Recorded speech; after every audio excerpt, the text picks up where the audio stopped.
Hello all. இன்றைக்கி இந்த வீடியோவில் நம்ம பார்க்க போகிறது இங்கிலீஷ் இடியம்ஸ்.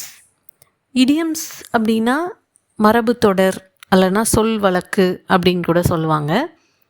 ஒரு மொழியில் நேரடியாக அந்த வார்த்தைகளுக்கான அர்த்தம் தராமல் மறைமுகமாக இன்னொரு அர்த்தத்தை குறிக்கக்கூடியது. இப்போ உதாரணத்துக்கு, இவனுக்கெல்லாம் கால் கட்டு போட்டால் தான் சரியாக வருவான் அப்படின்னு நம்ம ஊரில் சொல்லிக்குவாங்க.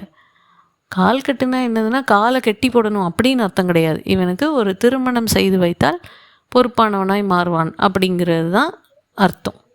இந்த மாதிரி இங்கிலீஷில் நிறைய இடியம்ஸ் இருக்குது, ரொம்ப இன்ட்ரெஸ்டிங்கான இடியம்ஸ் இருக்குது. அதில் ஒரு 15 இடியம்ஸை நம்ம இந்த வீடியோவில் பார்க்கலாம். இது டெய்லி நம்ம அடிக்கடி கூட இந்த இடியம்ஸை யூஸ் பண்ணலாம். நீங்கள் இடியம்ஸை யூஸ் பண்ணி நீங்கள் பேசும்போது நீங்கள் ஒரு நேட்டிவ் ஸ்பீக்கர் பேசுகிற மாதிரியே நீங்கள் பேசுவீங்க. ஃபர்ஸ்ட் நம்ம பார்க்க போகிற இடியம் த்ரோ இன் த டவல். அப்படின்னா என்னென்னா, ஒரு விஷயத்தில் தோல்வியை ஒத்துக்கிட்டு அதை விட்டுறது, கைவிடுது, டு கிவ் அப். ஸோ இதில் இந்த சென்டென்ஸ் பாருங்கள், எப்படி அந்த இடியம்மை சென்டென்ஸில் யூஸ் பண்ணலாம் அப்படிங்கிறதுக்கு ஒரு எக்ஸாம்பிள் கொடுத்துருக்கேன்.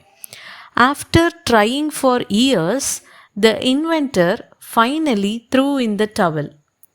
அதாவது இந்த கண்டுபிடிப்பாளர் நிறைய வருடங்கள் ஒவ்வொன்றா ட்ரை பண்ணி கடைசியில் நம்மளால் முடியாதுப்பா சாமி அப்படின்னு விட்டுவிட்டார், முயற்சியை விட்டுவிட்டார். ஓகேவா? அடுத்தது பாருங்கள், அடுத்து நம்ம பார்க்க போகிற இடியம் க்ரீன் தம்ப். க்ரீன் தம்ப்னா இயல்பாகவே தோட்ட வேலையில் அவங்களுக்கு மிகவும் நேர்த்தியான ஒரு திறமை இருக்கும். அதுதான் க்ரீன் தம்ப். இதை எப்படி நம்ம சென்டென்ஸில் யூஸ் பண்ணலான்னு பாருங்கள். Even the dying plant became healthy in her hands because she has a green thumb. அதாவது வாடி வதங்கி சாக கிடக்கிற நிலையில் இருக்கிற செடி கூட அவளுடைய கைகளில் ரொம்ப ஆரோக்கியமானதாக மாறிடுதான். ஏன்னா அவங்களுக்கு she has a green thumb. இயல்பாகவே தோட்ட வேலைகளில் ஒரு திறமை இருக்குது. அடுத்து நம்ம பார்க்க போகிற இடியம் பி அன் ஓல்ட் ஹேட். அப்படின்னா ரொம்ப பழமையான, அவுட்டேட்டடான அப்படின்னு அர்த்தம். இங்கே பாருங்களேன் இந்த சென்டென்ஸை. So be an old hat அப்படிங்கிறத எப்படி இந்த சென்டென்ஸில் யூஸ் பண்ணலான்ட்டு பாருங்கள்.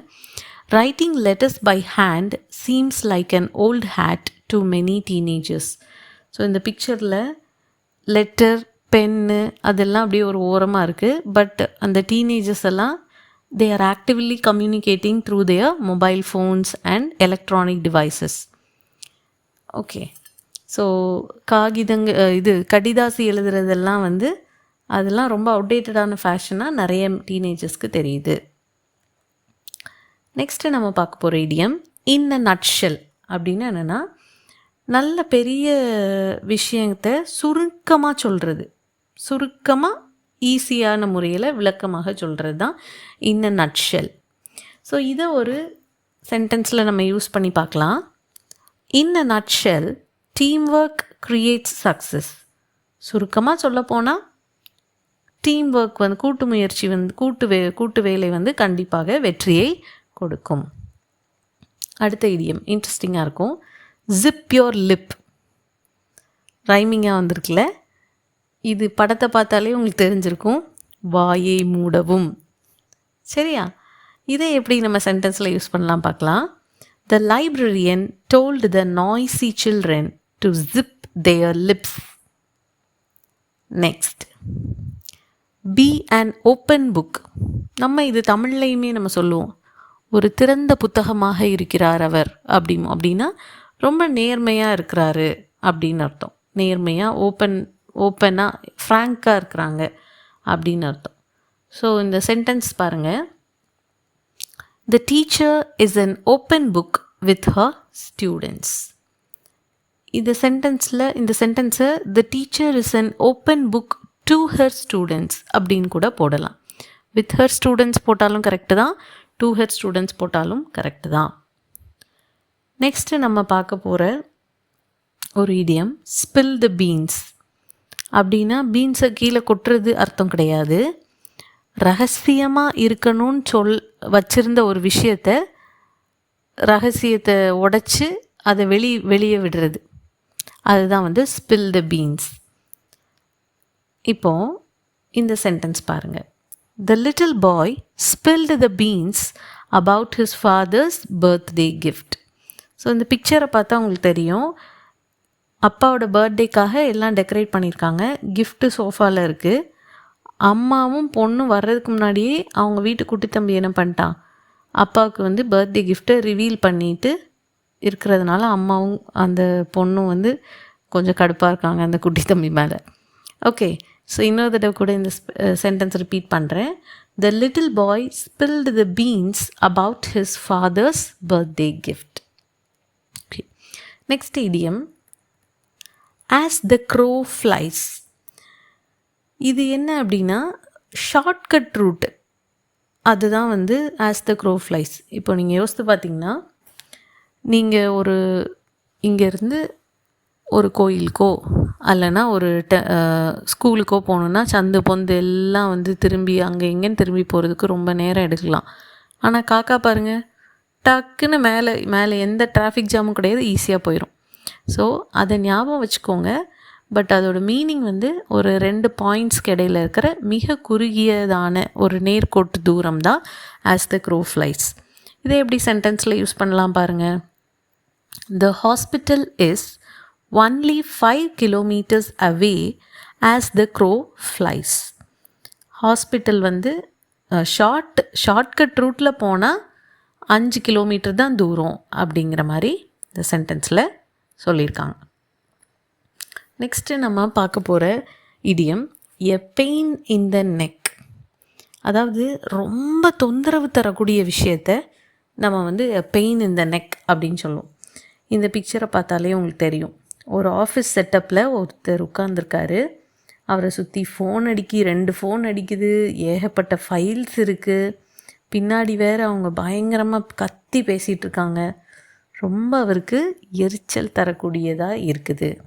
It is very annoying. அதை நம்ம அ பெயின் இன் த நெக் அப்படின்னு சொல்லுவோம். இதை எப்படி சென்டென்ஸில் யூஸ் பண்ணலான்னு பார்க்கலாமா? The constant barking of the neighbor's dog became a pain in the neck. அதாவது தொடர்ந்து குறைத்து கொண்டிருந்த அந்த பக்கத்து வீட்டோருடைய நாய் வந்து ஒரு பெரிய ரொம்ப எரிச்சல் ஊட்டக்கூடியதாக இருந்தது. நம்ம தமிழில் இதுக்கு எப்படி சொல்லுவோம்னா, ஒரே தலைவலியாக போச்சு இவனோட அப்படின்னு சொல்லுவோம். இப்போ இந்த கான்டெக்ஸ்டில் எப்பா அந்த பக்கத்து வீட்டு நாயோட ஒரே தலைவலியாக போச்சு அப்படின்னா உண்மையிலே நமக்கு தலைவலிக்குதுன்னு அர்த்தம் கிடையாது, ரொம்ப எரிச்சல் தரக்கூடியதாக இருக்குது அப்படின்னு அர்த்தம். ஓகே, நெக்ஸ்ட்டு நம்ம பார்க்க போகிற இடியம் ரெட் லெட்டர் டே. ரெட் லெட்டர் டேனா ஒன்றும் இல்லை, ஒரு ஸ்பெஷல் டேயை தான் ரெட் லெட்டர் டே அப்படின்னு நம்ம சொல்லுவோம். இதை எப்படி சென்டென்ஸில் யூஸ் பண்ணலான்னு பார்க்கலாம். The day she met her favorite singer was a red letter day.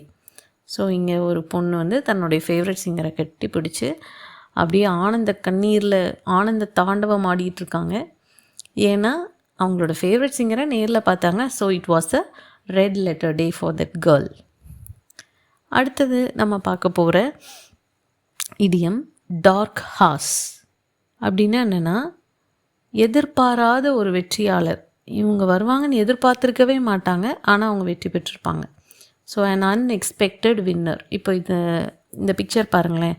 இந்த குதிரை பந்தயத்தில் எல்லாரும் வந்து அந்த பின்னாடி வர்ற குதிரையோட சிம்பிள்ஸை தான் கையில் வச்சு அதுதான் ஜெயிக்கும் அப்படின்னு நினச்சிட்டு இருந்த டைமில் திடீர்னு எதிர்பாராத விதமாக இந்த ஒரு பிளாக் கலர் ஹார்ஸ் வந்து வின் பண்ணிட்டு.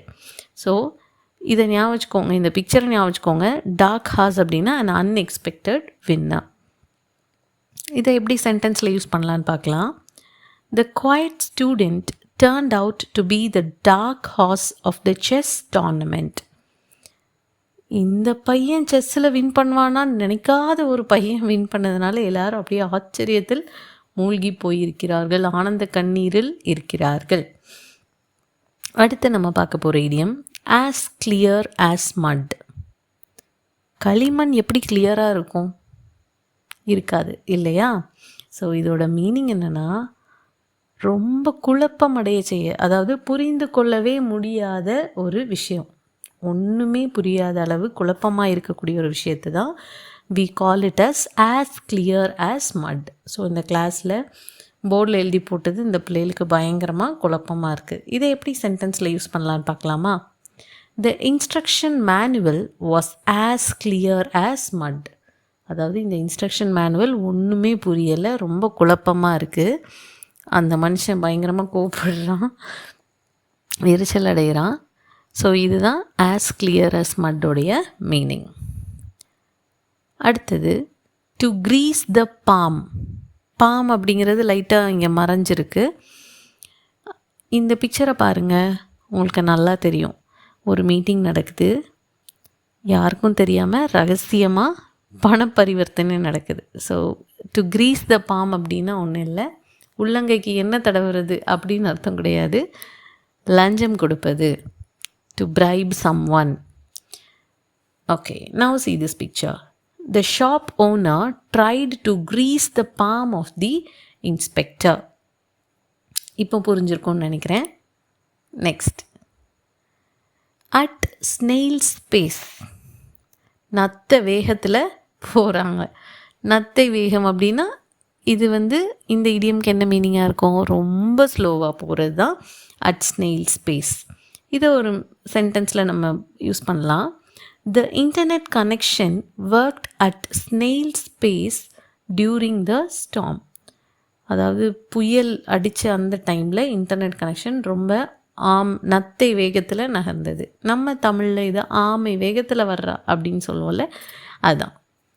Next, Achilles heel. அக்கிலஸ் அப்படிங்கிறவர் க்ரீக் மித்தாலஜியில் வர்ற ஒரு கேரக்டர். அவருடைய கதையை நான் ஒரு வீடியோவில் உங்களுக்கு சொல்கிறேன். இந்த அக்கிலஸ் ஹீல்னால் என்னென்னா, மற்ற எல்லா இடமும் ஸ்ட்ராங்காக இருப்பாங்க, ஏதாவது ஒரு பலவீனம் இருக்கும்ல, ஒரு வீக்னஸ், அதுதான். அதாவது மறைந்திருக்கக்கூடிய ஒரு வீக் பாயிண்ட், அதை தான் நம்ம அக்கிலஸ் ஹீல் அப்படின்னு சொல்லுவோம். ஸோ அது ஒரு சென்டென்ஸில் நம்ம யூஸ் பண்ணலாம். His fear of heights was his Achilles heel during the rescue mission.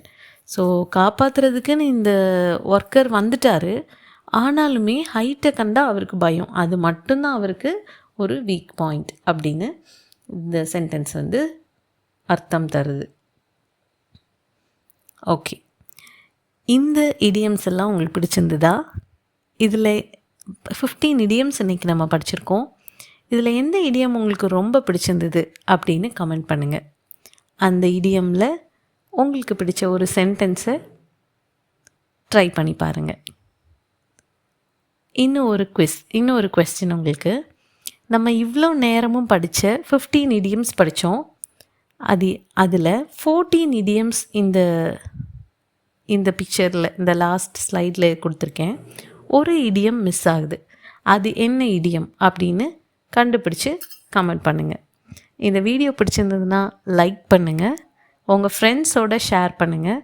Native speaker மாதிரி இங்கிலீஷ் பேசுங்க. தேங்க்யூ.